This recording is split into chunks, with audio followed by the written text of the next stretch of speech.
Selamat malam semuanya, balik lagi di Sinema Tengah Malam. Masih bareng gue Bimo dan gue Faris, teman ngobrolin film tiap malam. Hari ini kesempatan yang luar biasa. Gue excited banget sama film ini, yaitu film yang menurut gue pribadi adalah perfect dalam segala aspek, bro. Dune Part 2. Ini mungkin digabungin kali ya, Part 1 dan Part 2 gitu. Boleh dah, Iya karena kan? itu sebenarnya cerita satu buku. Iya itu. Jadi satu keutuhan gitu loh. Iya. Pada plus minus lu nggak bisa menikmati Dune 2 tanpa nonton Dune 1 Iyalah, gitu loh. bisa lah. Jadi Gak kayak bakal sebaliknya. Berarti totalnya 3 jam kayak ini. Lebih dong. Kalau itu hampir 5 jam lebih, hampir 6 jam. Gila, ini rotannya 97% gitu ya. IMDb 10/10. Gue yakin audiens juga suka banget sih. Ya kalau dari sinopsis ini melanjutkan Dune 1. Jadi buat yang apa mau nonton reviewnya langsung lanjut. Iya, langsung lanjut, nggak babi bu bebo gitu. Mungkin satu dari gue yang bagus dan yang gue suka banget dari Dune, kenapa lu wajib nonton adalah, gila bro, ini menurut gue film science fiction terbaik kayaknya deh yang di era modern ini ya, yang gue tonton nih. Gue suka banget, gila. Scoringnya lu nonton di IMAX tuh, lu cuma denger suara dentumannya, uset, gue kayak bagus banget gue ya. Harus di IMAX sih menurut. Iya, karena dan kursinya bergetar bro. Iya, apa kita dekat speaker juga kali? Kursinya bergetar anjir setiap apa action tuh, setiap ada si cacing. Aduh, gue suka banget gitu. Dan di sini menurut gue acting dari Timothée Chalamet luar biasa di sini juga. Luar biasa banget, gue suka. Tapi menurut gue yang paling mengambil apa ya? Attention gue adalah Austin Butler. Austin Butler tuh yang main jadi Fate Ruta, yang apa putih itu, botak gitu ya. Itu menjadi karakter yang gue nonton tidak nyaman, menakutkan, dan kayak lu villain abis setelah Heath Ledger, Joker, dan juga siapa namanya No Country for Old Men, Anton Chigurh. Iya anjir, ngelihat karakter villain gitu ya. Kalau yang gue kayak anjir, emang lu villain banget sih, lu ngeri banget dari segi aktingnya semua. Mungkin didukung sama make up juga, treatment sutradaranya juga pas hitam putih dimasukin ke gladiator. Gila, gue langsung kayak bagus banget, gila Austin Butler. Ya meskipun sebenarnya secara plot dia nggak begitu berpengaruh ya menurut gue. Iya. Cuma sayang sih itu, sayang juga sih menurut gue. Lebih ke apa ya? Auranya mungkin ya sebagai villain. Cuma itu sih, secara plot dia sebenarnya nggak terlalu besar gitu. Cuma ya keren sih performanya. Dan dimasukinnya maksudnya juga bukan menjadi, ya maksudnya baru ada di Dune 2 gitu loh. Dan gak banyak juga gitu, tapi luar biasa gitu loh. Iya sih. Iya kan. Kalau lu apa sih yang menurut lu kayak anjir nih emang bagus nih film gitu? Ya apa ya, dari segi epicnya sih, memang film ini salah satu film epic yang sangat keren. Jadi ketika lu ngelihat actionnya itu benar-benar merinding. Jadi actionnya benar-benar parah dah. Maksudnya dari pengambilan gambar, terus juga apa ya, konteks secara plotnya gitu. Jadi pas adegan yang lumayan di ending atau ketika menyerang sesuatu itu gila sih, merinding banget. Iya kan? Lu keren banget, kayak lu masuk gitu loh ke dunianya gitu loh. Besar banget filmnya, kelihatan gitu kayak ketika lo nyerangnya, aduh keren banget anjir. Gila gue juga. Terus dari apa, scoringnya didukung scoring. Hans Zimmer bro. Itu keren banget sih, merinding banget. Gila, gue ngefans banget sih sama Hans Zimmer di sini tuh, benar-benar berhasil gitu loh ngasih. Kayaknya dia emang selalu hampir semua filmnya berhasil sih. Dan di sini juga menurut gue para cast-nya juga luar biasa gitu loh. Iya loh. Para cast-nya luar biasa, dunianya megah banget. Dan di part 2 ini lu bukan cuma disajikan tentang apa ya, konflik yang lu nonton di part 1 tuh kecil, ternyata di part 2 tuh jauh lebih kompleks gitu. Lu bakal dikasih segi politik di sini tuh yang lebih dalam lagi, yang menurut gue pun setelah keluar gue masih nanya sama Faris. Gue bilang bagus, tapi gue masih nanya karena gue ada ketidakngertian gitu sama film ini gitu loh. Tapi gue tetap menikmati dan enjoy gitu loh, Is. Tapi emang ini filmnya berat sih menurut gue. Banget, Is. Untuk sci-fi gitu ya. Iya. Ini berat banget sih. Kalian harus fokus dan jangan miss sama sekali dah. Karena lu miss sedikit, dan ini salah satu ini lagi ya, plotnya cepet banget di sini, gila. Pace-nya buset dah. Kalau lu quest sekali aja ketinggalan, lu pasti informasi yang cukup penting gitu. Iya, padet banget sumpah. Lah gue sempet ngegeliar ketiduran dikit, capek gue habis balik kerja kan. Gue abis itu 3 jam butuh text time tuh untuk fokus gitu. Terus gue kayak ada ngegeliar dikit, pas bangun, aduh nih mana lagi, tiba-tiba udah di sini lagi, kesel gue gitu. Itu sih, ini lumayan berat sih menurut gue. Dari yang Dune pertamanya udah kerasa gitu, Dune part 1 udah kerasa. Kalau ini politiknya akan sangat kental gitu. Apalagi ditambah dengan dunia mistisnya kan yang lumayan ribet menurut gue. Kayak penjelasan tentang apa, ramalan gitu, lisan al-gaib.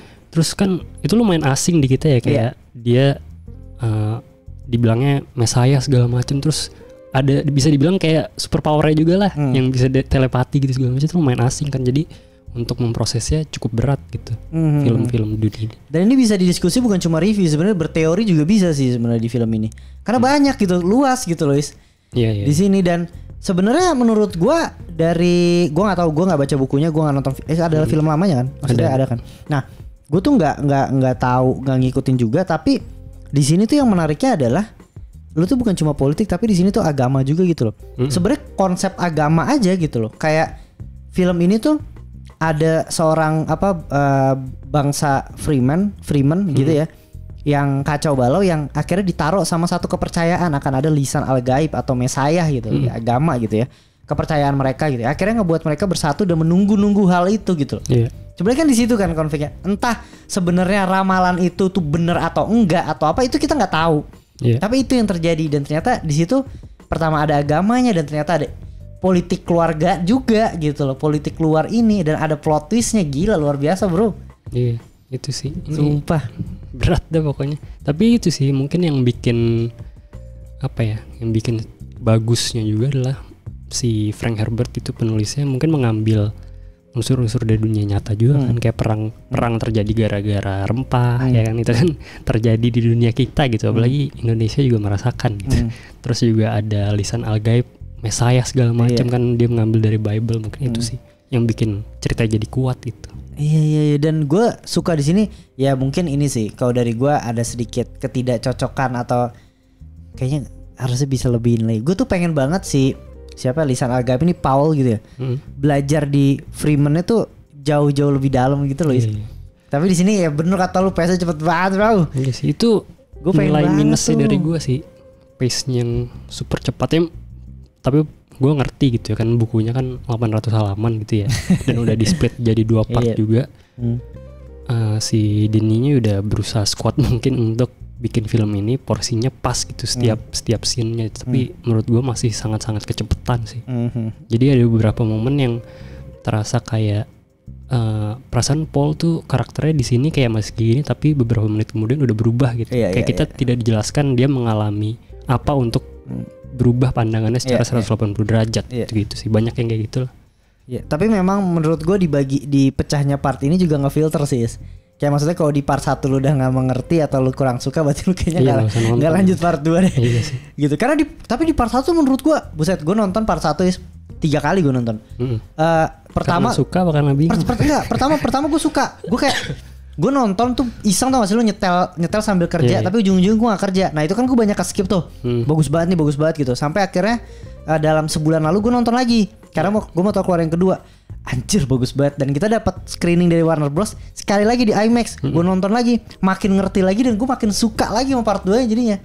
Iya sih. Jadi memang ada step by step ketika kayak filmnya dulu Nolan ya, Interstellar, yang ketika lu nonton sekali, 2 kali, 3 kali lu akan menemukan, lu akan lebih mengerti lagi tentang ceritanya. Dan dulu menurut gue seperti itu sih.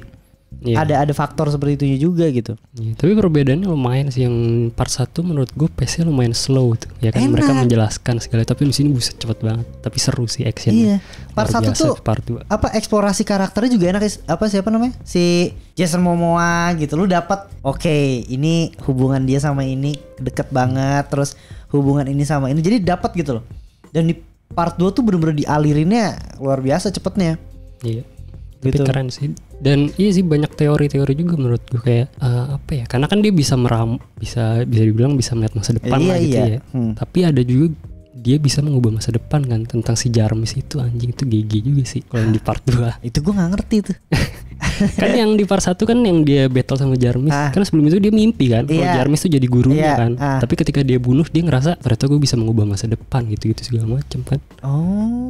Kayak dia kaget gitu, anjir, yang harusnya dia jadi mentor gue ternyata dia yang bunuh. Itu sih di situ kayak gue tuh banyak kemisi itu karena menurut gue jujur ya, gue nggak tahu sih, ini mungkin sedikit minus di gue adalah perubahan karakter si Paul Atreides ini untuk merubah sifatnya dia dari A ke B, dari A ke C let's say, B-nya itu cepet banget gitu, yang gue merasa kadang cepet banget sih lu berubahnya gitu loh. Tapi ketika udah berubah sih bagus ya, karakter developmentnya gue begini loh gitu. Tapi perubahannya itu loh yang gue. Yang di part 2 emang menurut gue problemnya itu sih, karena pacingnya sangat cepat gitu ya, plotnya harus dicepetin dari sini ke sini, jadi tidak terasa gitu. Contohnya yang disuruh ini deh, apa?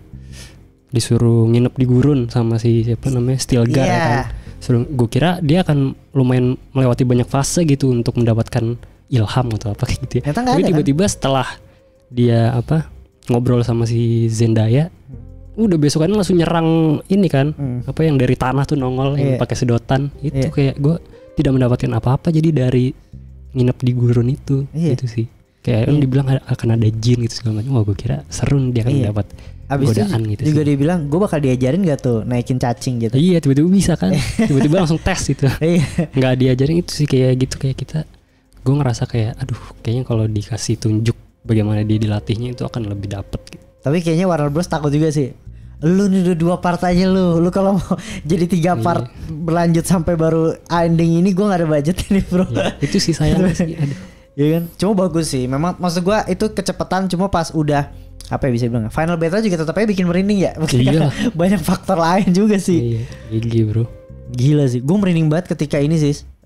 Mungkin kita ngomongin spoiler dikit.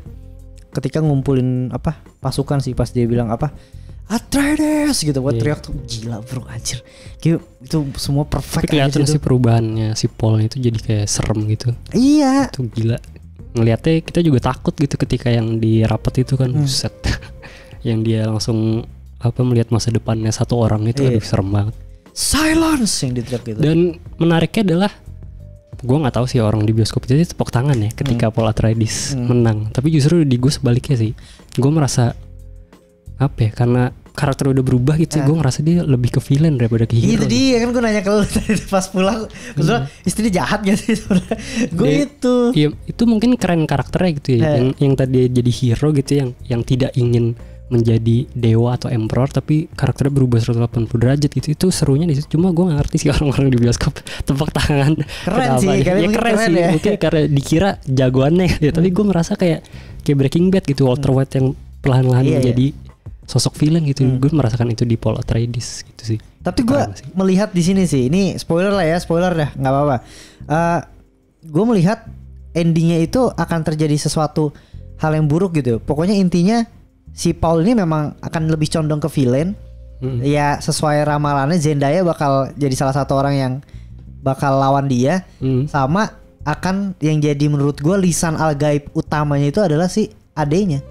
Oh bisa jadi sih. Karena kan lu inget gak yang di part 1 tuh si guru tuanya, gue sampai inget nih dialog nonton 3 kali. Dia ngomong gini, lu udah gue bilang sih, lu tuh harus melahirkan anak perempuan karena dia lisan al-gaib. Ketika lu lahir anak laki-laki, ini akan menjadi apa? Akan menjadi kebelah dua. Dia bisa menjadi jahat banget atau dia lisan al-gaib gitu loh. Itu. Nah, gue langsung kayak kayaknya anaknya, apalagi minum cairan si cacing itu dari gitu kan. Si yang di kedua ini kan ada unsur mistisnya juga, anak yang masih di rahimnya bisa ngomong. Iya sih pasti sih. Dan juga yang di cast hanya Taylor Joy, jadi gue kayak pasti akan keren gitu. Kayaknya apalagi si Anya juga ngomong gitu kan, lu nggak tahu lu tuh bakal mengalami beban yang berat banget untuk keluarga dan lain sebagainya gitu. Feeling gue mati sih nanti Paul. Asik jauh banget. Bisa jadi sih. Tapi sih karena kan kalau menurut bukunya ya, buku kedua itu kisah akhir Paul Atreides ceritanya, dan akan dilanjutkan sama karakter lain. Mungkin ya sama si adenya sih pastinya sih. Karena di film yang kedua ini memang ditis dia akan menjadi karakter yang sangat penting kan ya. Iya. Adanya, terus ya udah dia jadi menurut gue udah terlihat dari villain aja sih. Tapi memang final battle bareng Timothée Chalamet sama Austin Butler tuh luar biasa sih. Gue merinding banget. Keren sih. Stand or choose your apa gitu. Iya kan, choose your ini fighter gitu. Gue. Dan apa ya? Battle-nya bukan cuma battle doang, jadi kayak kita bener-bener nggak tahu nih siapa yang bakal menang atau kalah gitu, karena bener jago banget. Dan maksud gue di posisi itu adalah karakter Timothée Chalamet yang udah berubah banget, Paul Atreides yang sudah berubah. Yang kalau dia mati di situ, gue kayak ya emang udah sih, lu udah berubah sih gitu loh. Iya, maksudnya kita kayak sudah merasa dia bisa mati di situ ya. Dulu kita idolakan gitu kan. Iya. Di situ gue jadi kayak mantep nih di situ. Dan bisa dibilang berantemnya itu seru banget gitu loh. Iya, bener. Dan secara ibaratnya ya, ini gue suka banget sih. Cara teknik Paul kalah jauh gitu, tapi pinter dia. Si Paul Atreides tuh. Ya itu sih keren dah pokoknya dah. Gue Iya, nggak sabar sih, dan ini menjadi film terakhir nanti kan yang ketiga ya. Emang iya gitu ya? Nggak tahu sih. Gue soalnya baca si Denis-nya bilang yang ada di kepalanya DC dibikin 2 buku itu. Jadi 2 buku dibagi jadi 3 film, Dune Part 1, 2 sama Dune Messiah kalau nggak salah, itu jadi film terakhirnya. Untuk kedepannya nggak tahu deh. Udah lah, menurut gue 3 aja ya. Maksud gue habisin Ya mungkin bisa gitu. di 3 Denny direct sampai situ, untuk kedepannya ya terserah lah mau siapa yang bikin gitu. Iya. Cuma ya dia pengen bikinnya si ceritanya Paul Atreides doang. Sabar sih. Jadi mungkin yang ketiga ini akan jadi terakhir gitu, penutup trilogi lah. Iya. Itu akan kelar ceritanya gitu. Dan mungkin nilai plus lagi terakhir dari gua untuk part 2 ini adalah komedi sih. Komedinya ada gitu loh. Ada komedi di part 1 tuh hampir nggak ada menurut gua. Di sini tuh komedi-komedi tidak bermaksud gitu loh dari dialog. Lucu hal gaib gitu. Lucu ada di sini menurut gue. Bagus tuh, gue suka. Ya, kita jadi melihat apa ya, refleksi kehidupan manusia juga sebenarnya, kayak ada yang buta agama ya kan segala macam. Itu yang seru. Menurut gue suka banget di sini adalah politik sama itunya kental banget. Iya, refleksi kehidupan manusia lah memang. Iya, dan jadi cuma dibikin sci-fi gitu deh, jadi keren. Biasa gue suka banget lagi, dunianya makin megah lagi anjir. Ya semoga part 3 akan bagus banget sih ya. Gue berharap sih menutupnya lagi lawan keluarga besar kan, jatuhnya lawan empire yang gila gitu, karena lu menolak. Nah tapi gue gak tahu tuh, soalnya setahu gue yang buku keduanya itu Dune Messiah itu timelinenya 12 tahun setelah Dune 1. Jadi ntar kita lihat nih, gue juga penasaran sih akan ngambil dari mana gitu filmnya. Wajar sih kalau nanti tiba-tiba adanya langsung gede tiba-tiba, iya kan? Bisa. Cuma kan soalnya yang di satu lumayan gantung ya. Kayak dia ingin melakukan sesuatu tapi di cut kan ending gitu. Nah itu gue penasaran juga sih sebenarnya. Yang dia ketika terakhirnya mau menyerbu gitu. Iya. Gue penasaran sih. Karena dia udah berhasil. Dia yang tadinya mau rendah hati sampai akhirnya gue memanfaatkan. Kan masih jahat ya, itu dia gue bilang jahat, memanfaatkan. Gue lisan al-gaib gitu. Itu sih gue. Kayak yang mengubah karakternya, dan Zendaya juga melihatnya seperti itu kan. Dan itu gue nggak tahu apakah itu memang tujuan utamanya si Paul atau memang terpengaruh gara-gara cairan biru itu loh. Karena itu dia jadi melihat semuanya gitu, dan dia bisa lihat masa depan kan. Kayak dia ngeliat mungkin ketika gue punya power sebesar ini gue bisa melakukan ini, jadinya berubah gitu. Mungkin aja kayak gitu. Iya benar. Menarik bro, pokoknya Dune Part 2 pokoknya salah satu favorit dan harus banget ditonton. Skornya dari gue 5/5 dah. Gue suka banget anjir sama Dune 1-2. Gue 4 lah. 4 belum ada ini sci-fi. Apa emang sci-fi terbaik Luis? Star Wars ya? Susah sih kalau gue Dune lah Yis. Yang ini berpengaruh ya Star Wars, Back to the Future gitu. Tapi Dune sih kemudian luar biasa. Kalau di ini Dune emang gigi secara ini ya, maksudnya plot kompleks sih. Jauh secara kompleksiti plotnya, cuma itu. Ya berkesan kali ya buat lo yang itunya ya. Iya sih. Ini gue Dune luar biasa lah. Gue rekomendasiin banget buat kalian. Gue suka banget sama Dune. Nontonlah di bioskop IMAX, wajib banget IMAX sih. Kalau nggak ada IMAX ya nonton at least Studio 1 kali ya, yang udah biasa. Pasti Studio 1 sih harusnya dapetnya. Oke lah, segitu aja review Dune Part 2, dan sampai ketemu di episode berikutnya. Jangan lupa like, subscribe sama komen, share juga ke teman kalian. Bye, selamat malam.